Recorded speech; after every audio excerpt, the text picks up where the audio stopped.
Comme j'ai dit, il y a du stock là-dedans. Je ne sais jamais jusqu'où qu'on peut aller.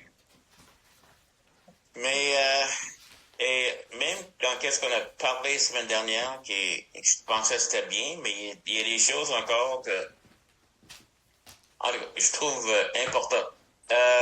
Denise, pourrais-tu lire de 9 à 23? Oui. Mon micro est ouvert, oui. Excusez. Colossiens, premier chapitre. 9 à 23, oui. C'est pourquoi nous aussi, depuis le jour où nous l'avons appris, nous ne cessons de prier Dieu pour vous et de demander que vous soyez remplis de la connaissance de sa volonté, en toute sagesse et intelligence spirituelle. Marchez d'une manière digne du Seigneur pour lui plaire à tout point de vue. Portez des fruits en toutes sortes d'œuvres bonnes et croissez dans la connaissance de Dieu. Devenez puissants à tous égards par sa force glorieuse, en sorte que vous soyez tout à fait persévérants et patients. Avec joie, rendez grâce au Père qui vous a rendu capable d'avoir part à l'héritage des saints dans la lumière. Il nous a délivrés du pouvoir des ténèbres et nous a transportés dans le royaume de son Fils bien-aimé, en qui nous avons la rédemption, le pardon des péchés. Il est l'image du Dieu invisible, le premier-né de toute la création. Car en lui, tout a été créé dans les cieux et sur la terre, ce qui est visible et ce qui est invisible, trône, souveraineté, principauté, pouvoir. Tout a été créé par lui et pour lui. Il est avant toute chose et tout subsiste en lui. Tous subsistent en lui. Il est la tête du corps de l'Église. Il est le commencement, le premier-né d'entre les morts, afin d'être en tout le premier.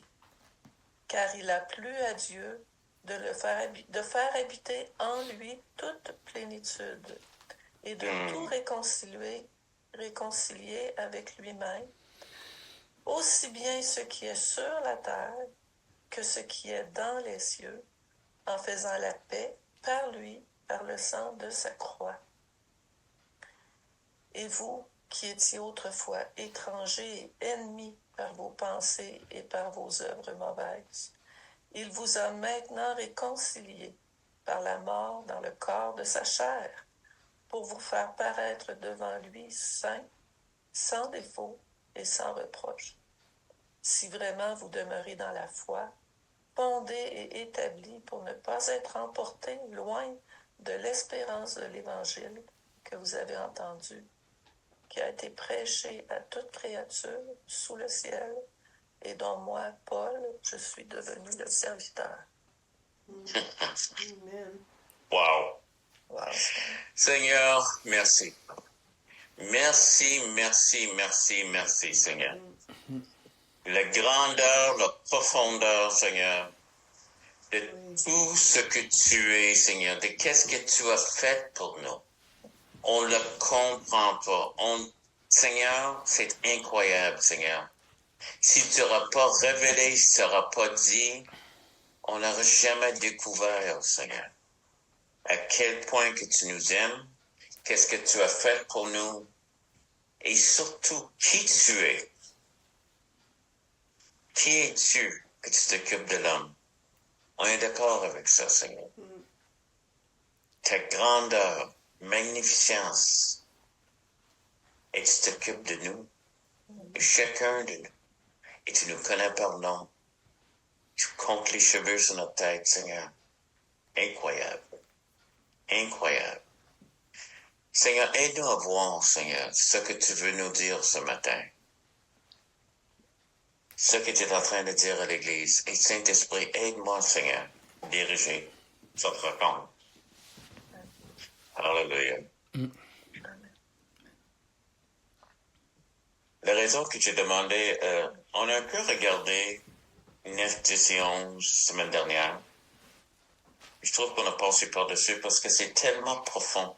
De qu'est-ce qu'il est en train de dire. Est-ce que tu le vois? Qu'est-ce que tu vois là-dedans, 9, 10 et 11? C'est rond. Mais il Il prie parle en aussi des Colossiens. oui, Les Colossiens, il parle... Ouais, vas-y. oui, il prie en effet, il demande à Dieu en effet que les Colossiens soient remplis de la connaissance de sa volonté, puis il explique c'est ça, c'est dans toute sagesse et intelligence spirituelle.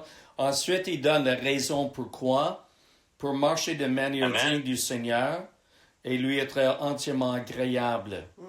C'est ça. Puis ensuite, il continue, portant des fruits en toutes sortes de bonnes œuvres et croissant par la connaissance de Dieu. Puis ensuite, il donne une autre qualification, il fortifie à tout égard par sa puissance glorieuse. Et la raison pour Amen. cela, afin que vous soyez toujours avec joie persévérants et patients.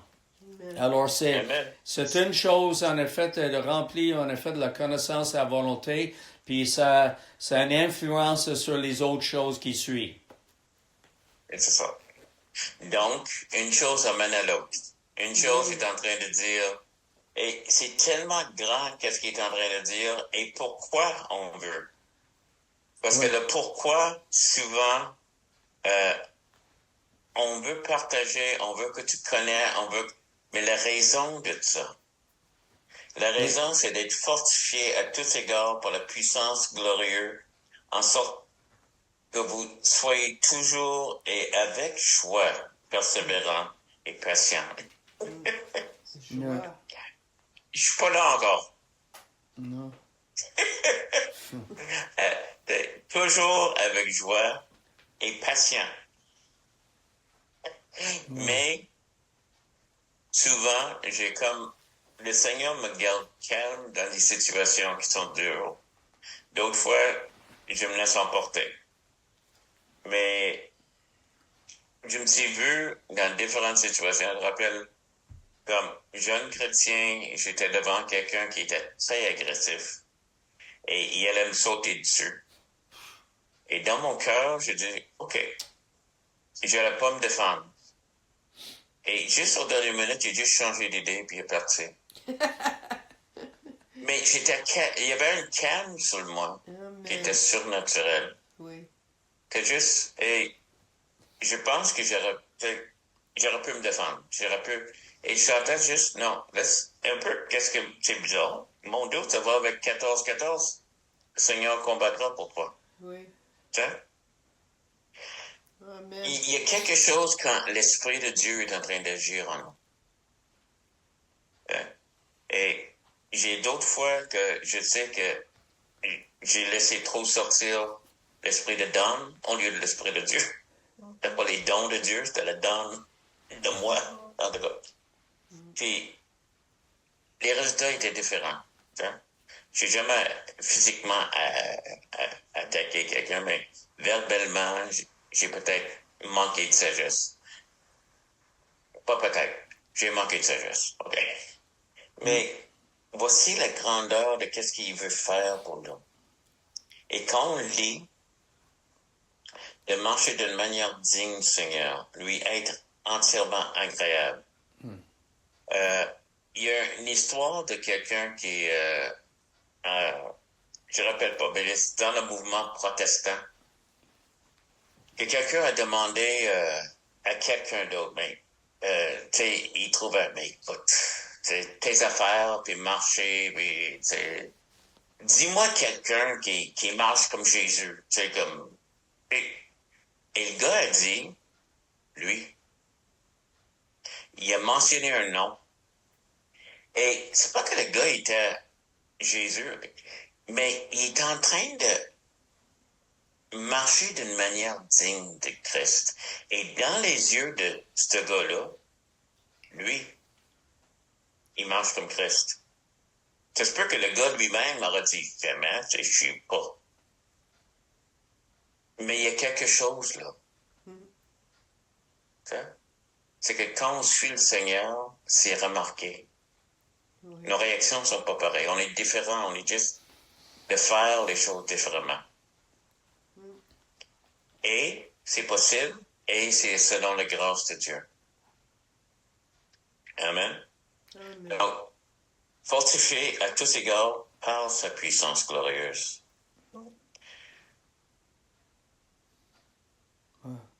Rendez grâce au Père qui vous a rendu capable d'avoir part à l'héritage des saints dans la lumière. Oui. On fera un sermon sur chaque verset. Oui. C'est incroyable. C'est comme,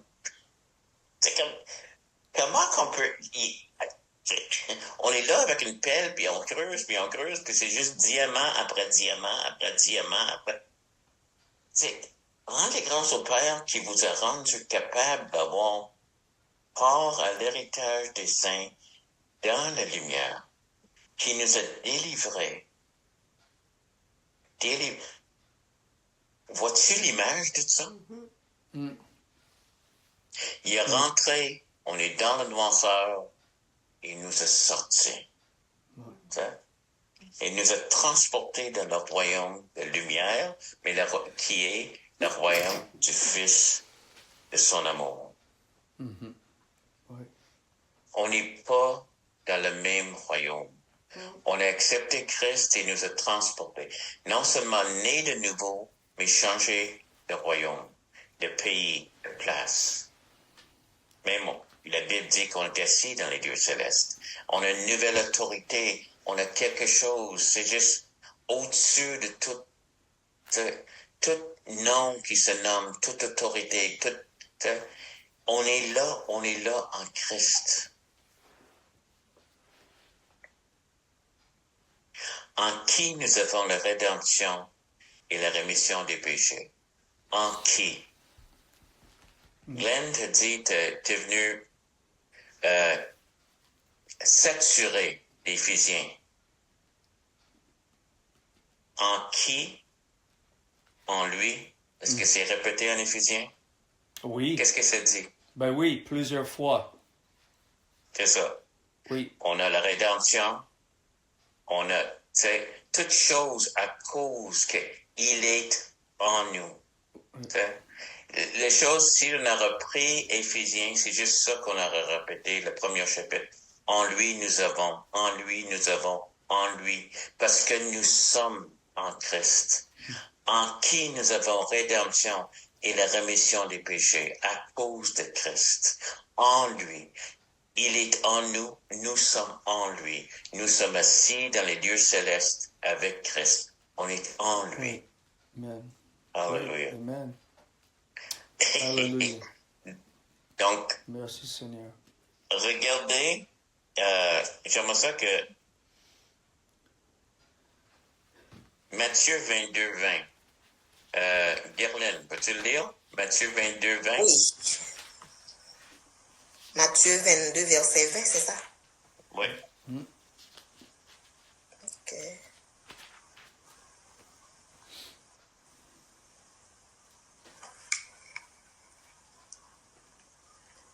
Il leur demanda de qui sont cette effigie et cette inscription.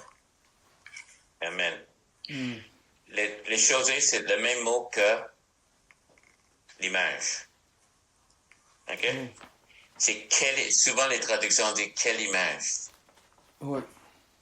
On parle de quoi ici? Connais-tu l'histoire quand Jésus a posé cette question-là? Et Ils ont demandé s'il fallait payer le tribut à César. Les pharisiens. C'est ça. Oh, c'est pas si c'est Puis la réponse de Jésus à Guerlaine, c'est quoi? C'est disciple, je pense. les personnes répondirent de César. La réponse de Jésus ou? Oui. Non, ben, c'est ça qu'il dit. C'est ça, exactement. Il dit de César. De César, ils répondirent. Oui. Lui répondirent-ils. C'est ça. Alors il leur Le dit. mais, c'est... Ah, ok. La réponse de Jésus. Non. Rendez donc à César ce qui est à César et à Dieu ce qui est à Dieu. Donc, qu'est-ce qu'il est en train de dire ici?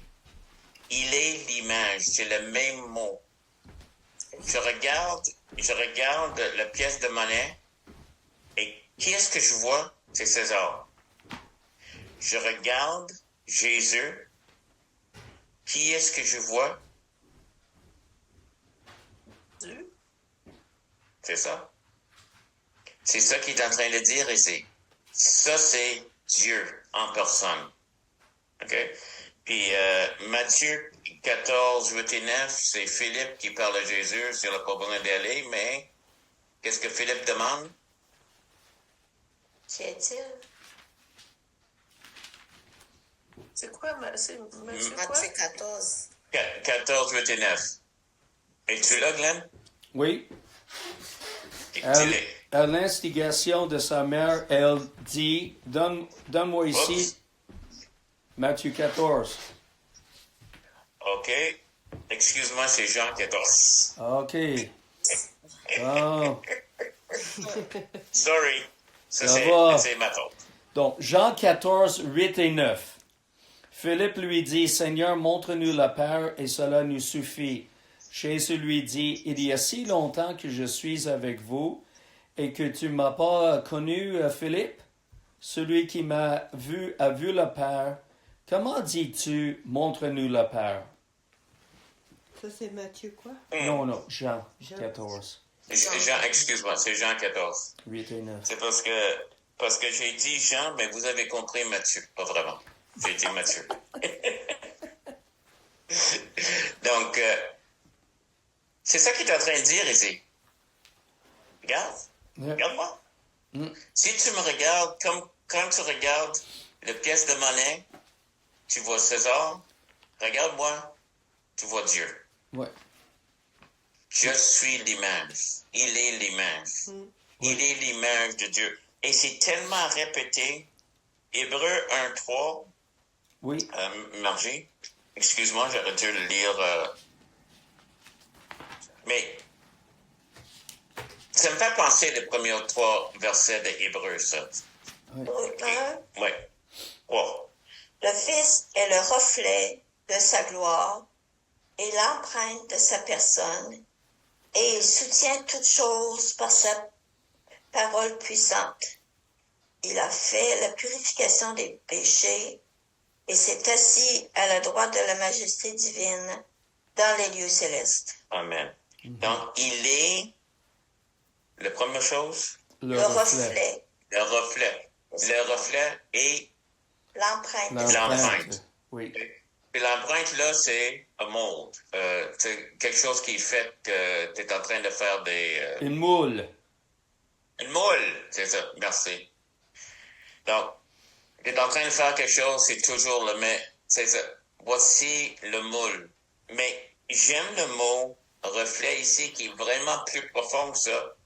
C'est, en anglais, c'est le mot effulgence. Effulgence, c'est un mot que je connaissais pas en anglais, mais c'est dans la traduction. Et ça, c'est la lumière de la lumière. Quand tu regardes une lumière, tu vois la lumière à cause de la lumière qui sort de la lumière. OK? C'est ma tellement version. poigné en... Hein? Dans ma version, c'est écrit, il est le rayonnement de sa gloire. Amen. C'est ça. Amen. Ouais. Mais effulgence, c'est ça. Mais aussi, c'est tellement connecté ensemble qu'un dans l'autre. Tu sais? Ouais. On voit de la source à cause de qu'est-ce qui sort, puis qu'est-ce qui sort vient de la source. Et c'est tellement... Le mot elle-même, en grec, est probablement encore plus profond, mais c'est la meilleure manière qu'il pourra le traduire, mais c'est encore profond, que tu peux pas séparer les deux. Et il est en train de dire ici, image, empreinte, rayonnement. Juste pour dire, parce qu'on en revient à qu'est-ce que j'ai enseigné en Genèse, pour le début, puis toutes les autres choses, mais qu'on essaie de mesurer Dieu selon l'homme. Comment est-ce qu'il peut être deux, Jésus et Dieu? Comment est-ce qu'il peut prier le Père et être un avec le Père? Au commencement était la parole, puis la parole était Dieu, et la parole était avec Dieu, puis la parole était Dieu. Et la parole s'est faite chair, mais il était Dieu. Et c'est facile à comprendre. Si tu es Dieu. Mais pour nous, les hommes, on a besoin qu'il nous dise, c'est comme ça marche, les gars. On ne comprendra jamais. Ouais. Comment est-ce qu'on peut le faire? Et je rappelle l'histoire qui nous contait comme des catholiques, qu'il y avait un saint qui marchait sur le bord de la mer, qui méditait sur la Trinité, puis il regardait un petit gars qui est en train de mettre l'eau dans un trou. Tu as déjà entendu cette histoire-là? Non. Mais il est en train de marcher, puis il y a un petit gars qui prenait de l'eau, puis dans un verre ou quelque chose, puis il le versait dans un trou. Puis il dit, mais qu'est-ce que tu fais? Il dit, je suis en train de vider de l'océan dans le trou. Puis le grand saint rit. Puis il dit, mais c'est impossible. Mais il dit, c'est plus possible ça que toi, tu peux comprendre intellectuellement la Trinité. Et c'est une histoire que j'ai entendue de catéchèse, ou je sais pas quand je l'ai entendue, mais ça me fait penser à ça. Oui. On veut prendre Dieu de cette place en arrière le commencement, parce que avant le commencement il était Dieu. Pas juste ça. Mais là, on voudrait l'expliquer. Et comment il peut être 2 et 3 en 1? Je sais pas. Je sais pas non plus comment il peut dire que la lumière soit, et ça fut. Je sais pas, arrêter le soleil, rester le mort, tout ça. Je sais qu'il peut le faire, mais comment qu'il le fait, je sais pas. Il est partout. Il est omniprésent, omniscient, toutes sortes de choses. Ça? Il n'y a rien qu'on peut expliquer de Dieu excepté qu'il révèle les choses vers nous. Et une des choses les plus grands mystères, c'est la Trinité. Mais la Trinité est vraie. Dieu, Emmanuel, Dieu a marché parmi nous. Amen. Noël, Emmanuel, Dieu, c'est incroyable. C'est incroyable. Il n'est pas juste mort. Et ça, c'est merveilleux. Mais il a passé 33 ans avec nous, sans tuer personne. Ça, il avait tout ce pouvoir, c'est-à-dire qu'il s'est dépouillé de cette divinité. Tu sais? Il l'a mis de côté, mais il était juste là. Puis il aurait pu un pharisien. Ouais. Il n'a pas fait ça. Well, On manque de patience avec les gens. Peux-tu imaginer à quel point que lui, il sait même Dieu en personne a dit combien de temps que tu vas être avec les autres? ouais. Il a l'air un peu au Ouais. mais Moi, je dirais plutôt, en effet, qu'il a mis de côté ses pouvoirs divins, mais étant en tout temps Dieu. Le Fils. c'est ça. Mais Oui. la manière ouais, et je suis d'accord avec toi, et comment qu'on le voit, mais il était homme, complètement homme. Oui. Quand il utilisait l'esprit, c'est pour nous montrer comment un homme rempli du Saint-Esprit pourrait le faire. Exactement. Ça veut dire la guérison, C'est toutes bon. les autres choses. Et un homme qui a pas péché Oui. et personne n'a jamais réussi. Et- Hein? oui. Mais quelle puissance, quelle grandeur, quelle image. C'est juste encore dans les paroles qui est en train de le dire. Ici, c'est que il est l'image de Dieu l'invisible, le premier-né de toute la création. Ça, j'ai de misère à comprendre qu'est-ce qu'il veut dire. Hein? Et une autre place qui dit le premier-né parmi les morts, on comprend ça. OK? Oui. À cause de la résurrection. Oui. Mais ici, le premier-né, et la plus grande explication, j'ai regardé différentes places, ils disent, ici, c'est plus un titre une réalité. Autrement, d'être le premier-né était aussi un titre dans l'Ancien Testament, dans les pays.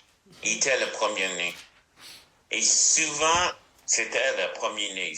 Mais, de temps en temps, ça pouvait être utilisé comme juste un titre de quelqu'un, à cause de l'importance d'être premier-né.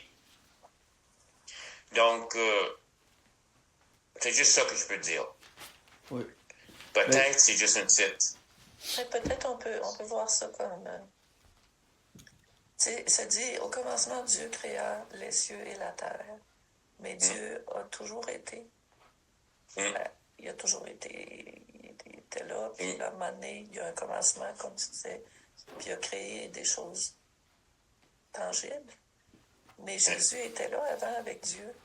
Puis, qu'est-ce qu'on entend par création? Le mot création, ça veut-tu nécessairement dire la Genèse, là, la création du monde, ou c'était... Dieu était là. Oui. Tu comprends ce que je veux dire? Il était là dès le départ, avant que Dieu décide qu'il créait la terre et les cieux. Qu'on peut peut-être le voir comme ça aussi. Là, ça. Oui. Et autrement, c'est ça la chose, c'est que il y a toutes sortes et je pense que ça va dans cette direction-là, Denise. Okay? Je pense qu'on est limité par qu'est-ce qu'il nous dit, par le Saint-Esprit, et il y a différentes théories qui sont données. Mais celle-là, c'est aussi une chose qui est projetée. Jésus, c'est certainement le premier. C'est comme le concept de ne pas avoir de temps, ni de commencement, ni de fin. Tu réfléchis là-dessus, et comme, je rappelle de quand combien a déjà lu Astérix? Yeah. Ça, c'est de la littérature. Donc, il y a une place où Obélix, il y en a un l'histoire, c'est Obélix est pris par un gars de Rome qui est un expert dans la vente. Puis l'homme connaît le marché et tout ça. Et éventuellement, Obélix commence à faire de l'argent avec ses Obélix. Qu'est-ce qu'il faisait, là? Qui valaient rien, mais ils ont rendu un marché. En tout cas, puis le gars commence à expliquer une charte sur la vente et tout ça, puis Obélix est en train de regarder, puis tout ce qu'il rappelle, c'est sa face, sa langue qui pend par sa bouche. Hein? Il comprend rien. Cette image-là, je me prends, moi, devant Dieu et les choses de Dieu. Hein? OK. T'es là. Jésus le premier-né. Attends. Ouais. Hein? Parce qu'il y a des choses qui me dépassent. Et ils vont toujours me dépasser. Imagine quand on arrive au ciel, et on va le comprendre, puis on va dire « Ah! » Là, je comprends. Vas-y, Glenn. Donc, la question de prééminence sur toute la création, prééminence, c'est le mot en grec prototokos qui veut dire le premier-né, c'est la prééminence. Il est au-dessus, en effet, de tout.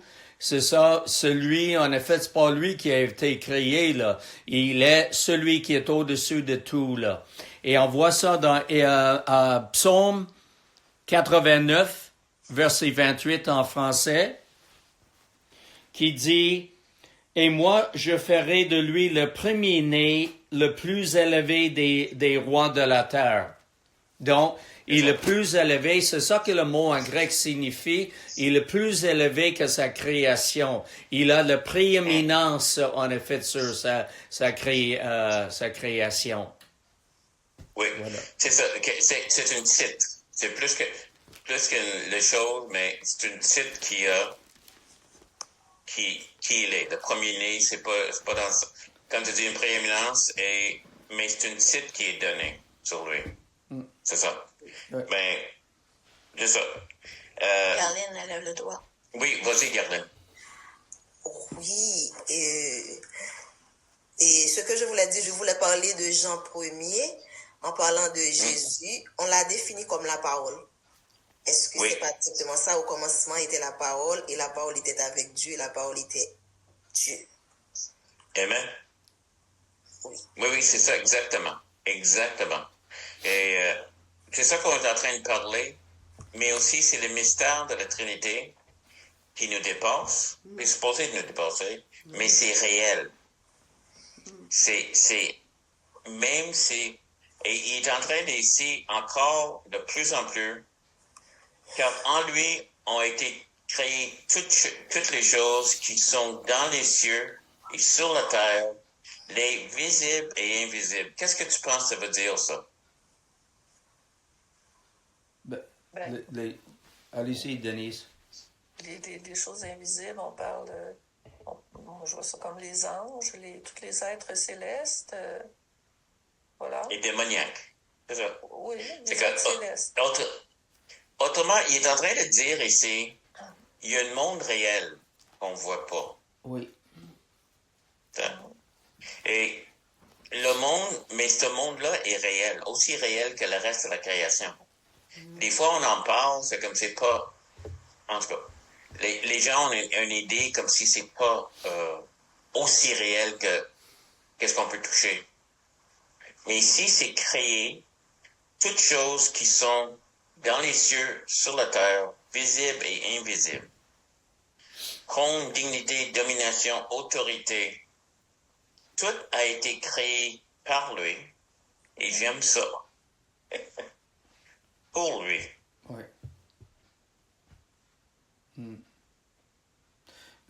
Qu'est-ce que je peux donner à Dieu? Jack. Ça lui appartient. On parle de donner la dîme, ou donner des offrandes, ou donner... Ça lui appartient déjà. Il nous laisse utiliser le reste. Vas-y, Denise. En tout cas, ça me frappe là, quand ça dit « tout a été créé par lui », parce que, tu sais, le mot « création », encore une fois, le mot « création », c'est le début de Genèse, dans le sens que, moi, quand je pense à Genèse, Dieu qui crée la terre et les cieux, puis l'être humain, mais il y a le royaume de Dieu en dehors de ça, puis pour moi, c'est comme si, quand est-ce qu'il a créé les êtres célestes? Tu sais, il a créé ça en même temps que la terre et les cieux, tu comprends? Ou il était là avant? Il y a juste de me poser la question, là. Oui, c'est 10 ans avant qu'il ait fait créer la terre. OK, merci. Non, mais y a-tu quelque part dans la parole une place qui explique que tout ce royaume céleste-là était là avant que ça...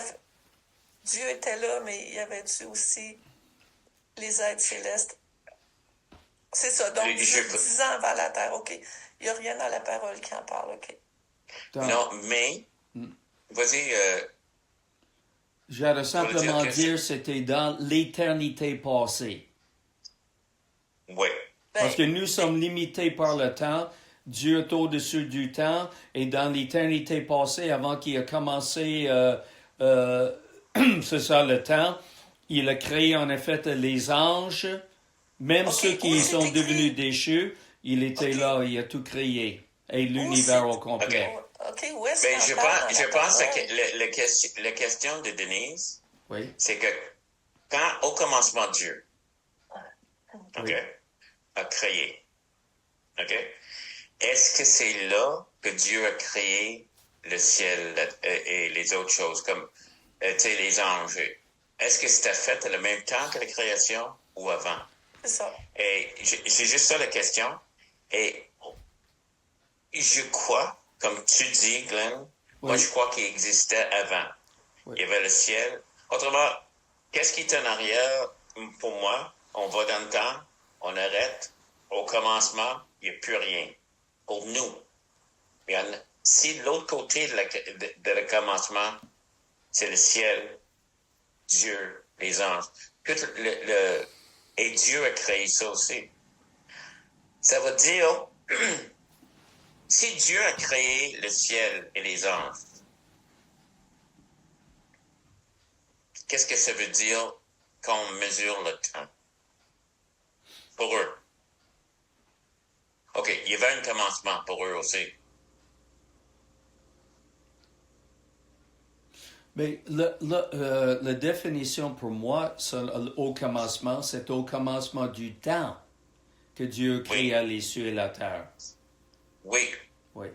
Et la chose est, qu'est-ce que Denise est en train, et ça c'est une bonne question, est-ce qu'il est en train de créer le ciel, quand on parle de le ciel, là, on parle du royaume de Dieu où on va passer l'éternité. Est-ce que ça existait avant la création des cieux et l'univers et la terre? Puis la C'est une question, bonne question. Est-ce que c'est écrit quelque part dans la parole? Est-ce qu'il en parle quelque part dans la parole? Je veux Et pas... ça, c'est le Il y a bien des choses qu'on ne peut pas savoir, qu'on ne peut pas comprendre. On ne saura jamais, mais est-ce que dans la parole, il y a un endroit où il parle de ça? Tout simplement. Non, on va allonger. Hey, je te dis, 2 minutes après ta mort, tu vas tout le connaître. On va jamais savoir, on va savoir. Mais tu comprends-tu, Glenn? C'est juste ça la question. Moi, je suis d'accord avec toi. Moi, je pense, mais c'est juste là que j'ai pensé à la question, y a-t-il un commencement dans la création du ciel? C'est créé. Si Dieu a créé le ciel, quand est-ce ça? C'est que, et encore, c'est dans un temps qui n'est pas de temps, parce que Dieu n'existe pas dans le temps. Je pense que ma tête va exploser dans une seconde, là. Bon. Mais je comprends la question, Denise. En tout cas, s'il y en a dans la Bible, tu réponds pas vraiment à cette question-là. C'est pas écrit dans la Bible, c'est pas clair, je pense. C'est pas clair. Peut-être c'est quelque chose que j'ai pas vu. Okay. Est-ce qu'on peut parler d'une autre chose? Oui. J'ai la difficulté de croire au mystère de la Trinité. Je ne vois pas le mot mystère qui est relié à la Trinité. Je vois en effet 3 personnes distinctes qui forment un seul Dieu. Pour moi, c'est clair. Justement. Donc, Dieu le Père, Dieu le Fils, Dieu le Saint-Esprit, chaque personne est distincte, mais en même temps, ils forment un seul Dieu. OK. So, si on enlèvera une de ces personnes-là, est-ce qu'il y aura moins de Dieu? Est-ce que Dieu sera diminué? OK, tu me compliques. C'est pour ça que la question arrive toujours. Parce que le monde dit Dieu. Mais tu comprends la question, Glenn? Oui. C'est comme, c'est pas juste dire, il y en a 3, il y a 1. Moi, je crois exactement ça. Oui. OK? Puis, je crois pas qu'on peut le comprendre, ce côté-ci. OK. Et peut-être pour toi, mais j'accepte que ça existe. Que si Dieu me dit que le Saint-Esprit, Jésus et le Père sont égaux, oui. Parfait. C'est Dieu. OK? Oui. Comment ça marche? Je ne sais pas. Mais je sais que Dieu, sur la terre, Jésus, a pris le Père. Oui. Donc, ils étaient séparés, mais ils sont un. Et celui qui voit Jésus voit le Père. Oui. Et si on continue, on va c'est juste... C'est-à-dire qu'il y a un Dieu en 3 personnes, parce qu'au commencement, lorsque Dieu parla de la création, on n'avait pas parlé, c'est-à-dire, c'est pas que Dieu avait créé d'autres comme Dieu a créé Jésus, mais non, c'est-à-dire, au commencement, la parole était déjà là. C'est-à-dire, et toute la terre, c'est par la parole que la terre est créée, mais c'est par Dieu. Amen. Amen. Donc, c'est ça qu'il est en train de dire ici aussi. OK. Il dit qu'ils sont dans les cieux, sur la terre, il est avant toute chose et toute chose subsiste en lui. Exactement. C'est quoi la question? J'essaie de penser. Il y a une question pour des molécules, les électrons, c'est les protons et les électrons, parce que ça m'a juste passé par la tête ce matin, parce que quand il dit tout subsiste en lui, il tient tout. Il y a une autre traduction qui dit il tient tout ensemble. Et il y a quelque chose que j'ai déjà lu, ça fait bien longtemps, que la manière que ça marche dans les molécules ou quelque chose, il devrait être en train de se séparer. OK. Personne n'a déjà entendu parler de ça? Ben, à l'époque, on apprenait que dans un atome, il y avait les protons dans le noyau avec les neutrons, puis qu'il y avait des électrons qui tournaient autour. Oui. Mais les protons, c'est une accumulation de charges positives. Alors, mais je me souviens plus du rôle des neutrons, là. Fait que comment ça pouvait tenir? Mais j'y ont fait tellement découverte depuis que je suis petite. Ah non, ça fait longtemps que tu as pris ça, là? 40 ans? C'est ça. Oh, 50 ans. Oh, on vieillit. Oh, 55 ans. C'est ça. Donc, moi, je l'ai appris après d'être chrétien, mais dans ce bout-là, le 72, 73. Mais qu'est-ce qu'il nous disait, c'est que les protons, entre les positifs et les négatifs, sont ensemble, et si c'était un aimant, et ça se séparait. Le côté positif et négatif d'un aimant va se séparer. Non, c'est le contraire, il s'attire. Positif, négatif, donc ça s'attire. Oui, il s'attire. Deux positifs oui. OK, donc c'est ça le problème. Excuse-moi, j'aurais dû le vérifier, mais c'était juste avant qu'on débute la réunion que j'y pensais à ça. C'est une vieille affaire. Oui. Mais moi, je crois que c'est vrai. C'est juste par la parole de Jésus que tout se tient ensemble. Oui. C'est vraiment comme... On ne sait pas à quel point on dépend sur Dieu. Oui. Oui. Notre existence, c'est plus que juste le ciel, là. C'est notre être, notre existence, la terre, tout se tient pour lui. C'est-à-dire que la gravité, les choses comme ça sont tellement que si c'était un peu moins ou un peu plus, là, que... Oui. Ça. Exactement. Tout se tient en lui. Oui. Donc, qu'est-ce que... La grandeur de ces versets-là, là, c'est ça que je voulais souligner aujourd'hui. Oui. Et on le veut juste en le lisant. C'est énorme comment que je peux mettre Dieu encore dans une boîte. Mais la révélation, c'est à quel point qu'il nous aime. Oui. À quel point qu'il nous a donné, il nous a rachetés, il nous a mis, il nous a placés dans le royaume, si on croit en lui. Donc, l'amour de Dieu est révélé ici aussi. Oui. C'est que, il est pas, c'est quoi les choses la chanson qui disait, c'est pas un Dieu loin dans le ciel. On le chantait encore quand j'étais jeune chrétien. Il est proche, tu sais. Okay. Mais, tu sais, il disait ça, c'est comme,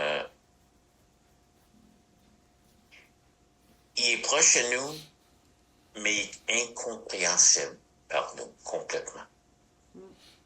Il nous dépasse. Et s'il ne nous révélait pas les choses, on ne comprendra jamais. Parce qu'il est trop énorme, trop incroyablement grand. Juste, mais il vient et il est décidé d'être un bébé. On capote à Noël, comme on pense. C'est pas le début. Avant ça, il était un embryon. Il était un embryon. L'éternel.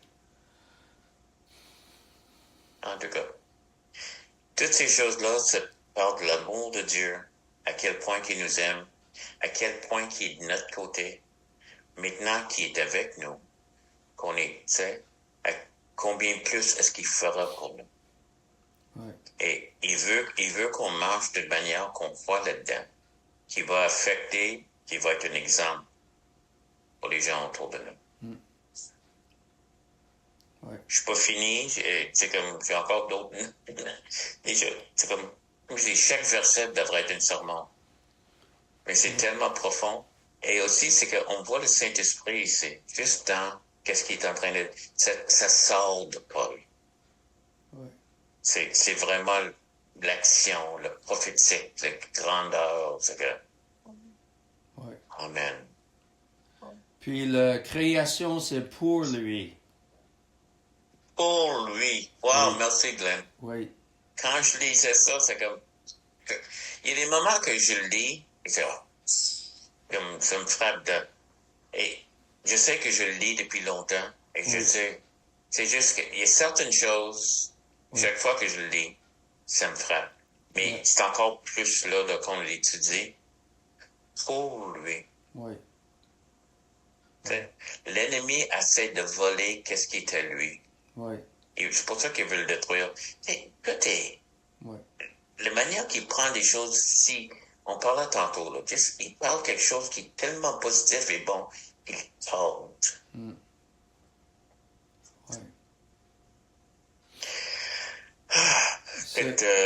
C'est dommage que l'humanité essaie de corrompre ce que Dieu a créé et il a fait pour lui. Ça veut dire. Donc, lorsqu'on attend communion avec lui, avec le Dieu créateur, ça va bien. Sinon, ça va mal. Mais entre-temps, il n'y a pas de chaos parce que Dieu, quand même, soutient toutes choses par sa parole puissante. Amen. Oui. Il sait où qu'il va. Reste tranquille. Oui. Tu sais, comme on disait, Dieu est en contrôle, mais... Hallelujah. Oui. Il agit pour le bien de l'humanité. Amen. Et surtout nous.